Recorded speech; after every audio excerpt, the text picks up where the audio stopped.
அனைவருக்கும் வணக்கம். இந்த காணொளியில நம்ம திரைப்படங்கள சுற்றி வலம் வருகிற செய்திகள தான் நம்ம பார்க்க போறோம். சுந்தர் சி அவர்களோட இயக்கத்துல விஷால் அவர்கள் கதைநாயகனா நடிச்சு வெளிவந்த படம் மதகஜராஜா. இந்த படம் பயங்கரமான வெற்றி படமா அமைஞ்சது இந்த வருஷம். அதே மாதிரி போன வருஷம் 2024ல அரண்மனையோட 4ஆம் பாகம் ஒரு மிகப்பெரிய வெற்றி படமா அமைஞ்சது. இந்த நிலையில இதுக்கு அடுத்ததா அரண்மனையோட அடுத்த பாகம் எடுக்க போறாரா? இல்ல கலகலப்புக்கான ஒரு 3ஆம் பாகத்த குடுக்க போறாரான்னு பேசிக்கிட்டு இருந்த நிலையில, அவரும் வடிவேலு அவர்களும் இணைந்து புதுசா ஒரு படம் பண்றாங்க அப்படிங்கிற ஒரு செய்தி வெளியே இருந்தது.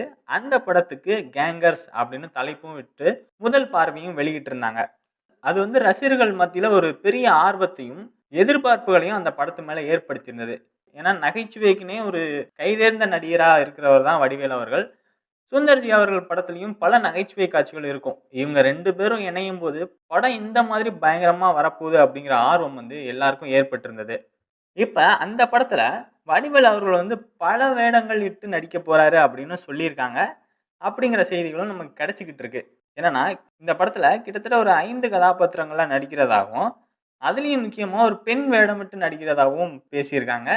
ஏற்கனவே வடிவேலு அவர்கள் பாட்டாளி, நகரம், தலைநகரம் இது போன்ற படங்கள்ல பெண் வேடமிட்டு நடிச்சிருக்கிறது குறிப்பிடத்தக்கதா அமையுது. இந்த விஷயங்கள் படம் பயங்கரமா இருக்க போகுது அப்படிங்கிற இயக்கத்தையும், ஆர்வத்தையும் இன்னும் அதிகப்படுத்தியிருக்கு அப்படிங்கிறது தான் உண்மையான விஷயம். இதுக்கு அடுத்து அப்படியே 2வது செய்தி என்ன அப்படின்னு பார்த்தோம்னா, இப்ப இறுதியா அஜித்குமார் அவர்கள் நடிச்ச மகிழ் திருமேனி அவர்களோட இயக்கத்துல வெளிவந்த படம் விடாமுயற்சி. பலருக்கும் பல கருத்துக்கள் இருந்தாலும், இந்த படம் நல்லாவே போயிட்டு இருக்கு. அப்படி நல்லா போயிட்டு இருக்க சூழ்நிலையில, அஜித்குமார் அவர்களோட அடுத்த படமா வர்றதான் குட் பேட் அக்லி. இதுக்கு அடுத்து எந்த படமும் இப்போதைக்கு முடிவு செய்யப்படாம இருக்கிற நிலையில, அவரோட அடுத்த படத்த யார் இயக்கப் போறா அப்படிங்கிற ஆர்வமும் ரசிகர்களுக்கு ஏற்பட்டுக்கிட்டே இருக்கு. அதுக்கு அவர் குடுத்த ஒரு பேட்டியில என்ன சொல்லியிருக்காரு அப்படின்னா, அடுத்த வருஷம் மார்ச் மாசம் வர அவர் இந்த கார் பந்தயத்துல கலந்துக்க போறாரு. அதனால அந்த போட்டியில தான் தன்னோட முழு கவனத்தையும் செலுத்தப் போறாரு அப்படின்னு சொல்லியிருந்தாரு. அதே நேரத்துல அவருக்கு அருமையான கதைகள பல இயக்குனர்கள் சொல்லிக்கிட்டு இருக்கதாகவும், அந்த கதைகள் என்ன அப்படிங்கிறத அவர் இந்த போட்டிகள்லாம் முடிஞ்சதுக்கப்புறம் தேர்ந்தெடுப்பாரு அப்படின்னு எதிர்பார்த்துக்கிட்டு இருக்காங்க.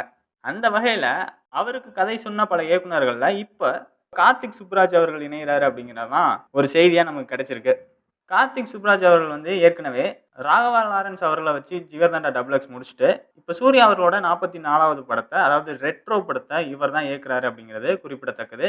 ரெட்ரோ படத்தை முடிச்சுட்டு அஜித் அவர்களோட இணைவாரா இல்லையா அப்படிங்கிறத நமக்கு இந்த கார் பந்தயம் போட்டி முடிவடைஞ்சாதான் தெரியும். கிட்டத்தட்ட அடுத்த வருஷம் மார்ச் மாதம் வர நடிகர் அஜித்குமார் அவர்கள் புதிய படத்தை தேர்ந்தெடுக்க மாட்டார் அப்படிங்கிறதான் ஒரு பேச்சாக போய்கிட்டு இருக்கு.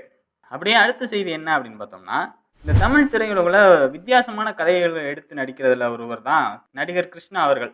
அப்படி அவரோட படத்தோட வரிசைகளில் தன்னோட 25வது படத்தை ஆரம்பிச்சிருக்காரு அவரோட பிறந்த நாளை முன்னிட்டு.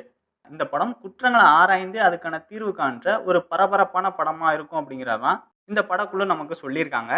இந்த படத்தை இயக்குனர் பாலகிருஷ்ணன் அவர்கள் இயக்க போகிறாரு. இதுக்கு முன்னாடி இவர் ஜிவி பிரகாஷ்குமார் அவர்கள் நடித்த ரிபல் படத்தில் இணை இயக்குனராக இருந்தார் அப்படிங்கிறது குறிப்பிடத்தக்கது. அந்த படம் பார்த்தீங்கன்னா ஒரு அரசியல் பேசுகிற ஒரு படமாக நமக்கு அமைஞ்சிருக்கும். அதுவும் ஒரு நல்ல படமாகவே இருக்கும். இந்த படத்தோட படப்பிடிப்பு வர்ற ஏப்ரல் மாதம் ஆரம்பிக்க போகிறதா சொல்லியிருக்காங்க.